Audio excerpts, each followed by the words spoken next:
कोणार्क सूर्य मंदिर तले अछि कि आउ एक मंदिर माटी तले चिन्हट हैला दुई तीनोटी प्राचीन ढांचा।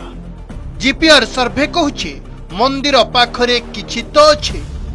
साइंटिफिक टीम करुछि सर्वे, निर्दिष्ट स्थान रे चलिछि ड्रिलिंग।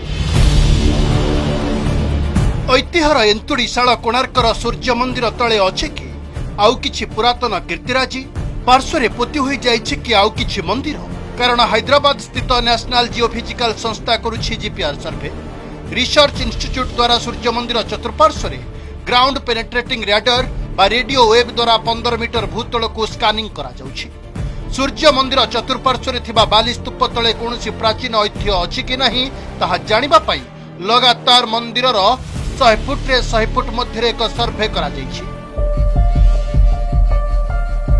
3 जणिया साइंटिफिक टीम ए सर्वे कार्य करिथिला बेले 2 दिन धरी ए सर्वे कार्य चालू रहिथिला और सर्वे बेले डिटेक्ट होईछि किछि ऑब्जेक्ट। सूर्य मंदिर बेढ़ा बाहरे पूर्व दिगरे 2 दिन धरी जीपीआर सर्वे परे माटी तले 2-3टी स्थान रे प्राचीन ढांचा थिबार संधान मिलिछि।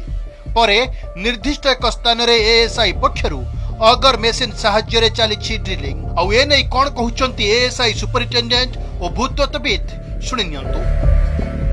देखंतु काली आमे प्रथम पर्याय प्राय अराउंड 4 घंटा ऊपर काली काम करा आइतला, सर्वे करा आइतला।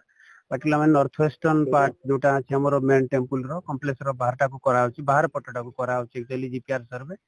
काली आज हमर तार रेस्ट पार्ट को करा जो प्लस आउ 2-3टा लोकेशन अछि आउटसाइड ऑफ माने जो हमर टेंपल रो तार हम सिठारे मध्ये करबा को जाउछु। देखंतु हमर बेसिक हम देखुछु जे तळे को प्रकार स्ट्रक्चर अछि कि कोनोसी स्ट्रक्चर अछि किबा टेंपल्स रो रिमेन्स जो समय रे तिला ताको आने के एठी रखा है कि माने गदा है कि तो काली प्रारंभिक करे हम जस्ट किछि हम सिग्नल रु जानि पर जे हां किछि एक्टिविटी अछि कहि कि किंतु तार बेटर क्लियरटा जेतबे हमें माने बेटर ताको स्टडी करा जिवो तंकर हम बेटर रिजल्ट खूब शीघ्र हमें जानि परिबा। सर्वे रो GPR system row first day सर्वे जो एएसआई बा एनडीआरआई टीम करछंती सेथिरे हमें देखुछु जहा हेछि सेटा आपनकर विभिन्न पर ग्रिड रे से माने काम करछंती, लॉन्गिट्यूड लैटिट्यूड नै काम करछंती। 100 फुट जो एरिया लोकेट करछंती सेथिरे मैक्सिमम से माने 8 मीटर डेप्थ देखिले दुईटी स्ट्रक्चर देखा जाउछि। से स्ट्रक्चरटा विभिन्न प्रकार बैरियर स्ट्रक्चर हे पारु किबा कोन से मंदिर थाई पारे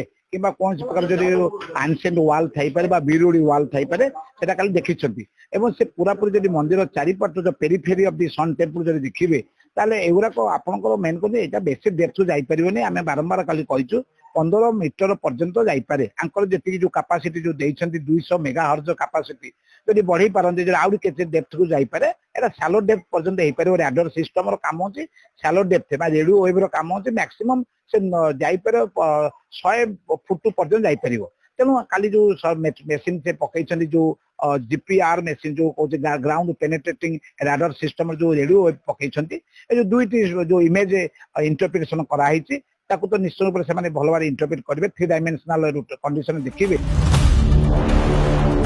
विशिष्ट ऐतिहासिक अब्दुल फजल द्वारा लिखित आईन इ अकबरी रे और ऐतिहासिक अरविंद चटर्जी द्वारा लिखित पुस्तक रे सूर्य मंदिर चतुर्पार्श्वरे आउ 27टी नक्षत्रंक छोट छोट मंदिर थिबा नै उल्लेख रहिछि। 1200 ख्रीष्टाब्दर ई पुरातन मंदिरटी चंद्रभागा नदी एवं बंगोपसागर संगम स्थल रे गढ़ी उठिथिला।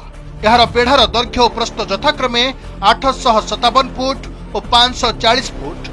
13 फुट उच्च पत्थर चट्टान उपरे रथ रूपरे विमान और जगमोहन गढ़ा होइथिला।